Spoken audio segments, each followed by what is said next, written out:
Jason, I know it was a great week for you guys here in London, but is it a challenge to switch gears now and obviously get ready for a game and get yourself in that mindset?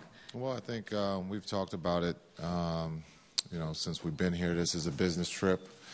We have a game to play against the Hawks, and, we have to conduct ourselves as if we're at home and prepare ourselves to get ready to play a basketball game. So the guys the last 2 days have had we've had a great practice.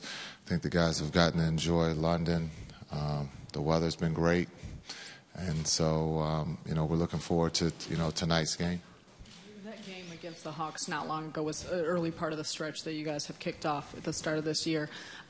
Anything you pull, a tremendous defense as well, especially in the second half, anything you pull from that game or what you guys were able to do against them not long ago?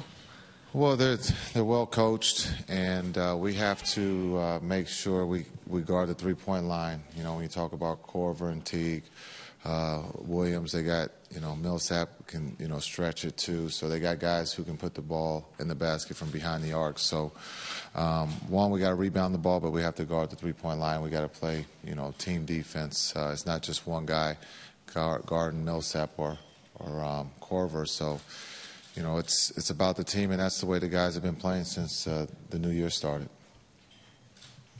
Hey, Jason, lineup tonight, have you chosen it yet, or are you still determining what you want to do there? This has been pretty consistent for the new year. We're going to stick with the same lineup. So there's no changes. Okay, next question, middle row to the right. Hey, I was just, obviously, when you guys played these guys last time, you put Livingston on Corver. You did a nice job, and you put him on Durant and had some other key matches where you've used him as kind of a defensive guy for you. How much has it helped having him out there and being able to utilize his length to defend tough matchups? Well, with Darren out or with Darren in the lineup, it's been huge to have Sean on the floor. He brings a calmness, understanding the time to score and what we need offensively and defensively. And so, yes, he's been asked, to guard Durant, Curry, Thompson, pretty much the best player on the other side, and also run the show. And so he's stepped up, and he's been great for us. Next question to the front here, first row. How have you enjoyed your time in London so far? And is it important that the NBA keeps coming back to London for the fans over here and to keep the popularity of the sport in England and the UK? I think it's very important that the league continues to come to London. I think this is a great city, a great sports atmosphere. When you talk about rugby, cricket, and football, they understand their sports. And so, hopefully one day there's a franchise here. Jason, sorry. Do you feel like the guys ever got on the right sleep schedule? Did they get enough days to sort of adjust? You would have to ask them that. I think these guys are professional and they understand what it means to get the proper sleep. It's probably been tough, but we have a game to play, and that we won't use any excuse about travel or being tired. We got to give our best effort, but you would have to ask those guys that. Okay, here to the left.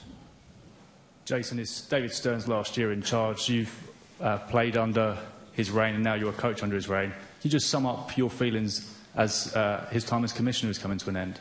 I think he's had, an unbelievable run being commissioner of the NBA, from where it started into his vision of where it's at today, where we're playing abroad and being very competitive in the States and also outside of the States. And so I think he's done, an incredible job, and I think he's passing the torch to Adam Silver, who will, make sure that it continues to grow and go in the right direction.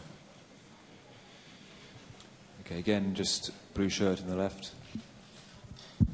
Jason, after you lost the tie, you went on a bit of a winning streak. But after the loss to the Raptors, do you have any changes planned for tonight, or are you going to go back? This tie thing has taken a life of its own. Undecided yet. I brought a tie, but most likely I'll go without the tie tonight. Is it working? Well, actually, I was going to ask the same question. What does the feeling last year being here as a Knicks point guard, now you're coaching? What's the difference? How do you feel? Well rested, not sore as a player. You know, you have to prepare, and most of the time you probably have some aches and pains. So as a coach, the only ache and pain you have is just a headache if things don't go well. So last year was a great experience, you know, being here. And again, this experience for my guys and their families for the Brooklyn Nets it's been incredible. And hopefully we can come back. Okay, question to the right, first row. Jason, can you talk about the role of Andre Blatche? Because when Brook Lopez just got injured, he looked like the man he was going to take his role, but his minutes got, decreased, and other guys are playing more. Are you not satisfied about Andre, how he's playing? No, I think Andre's done well for us. We need, for him to continue to grow, and I think, we've asked him to do a lot with Brook being out. But also going small, having him play more of the 5 than the 4 is something that he's getting used to. But I still look for Andre to have a successful season.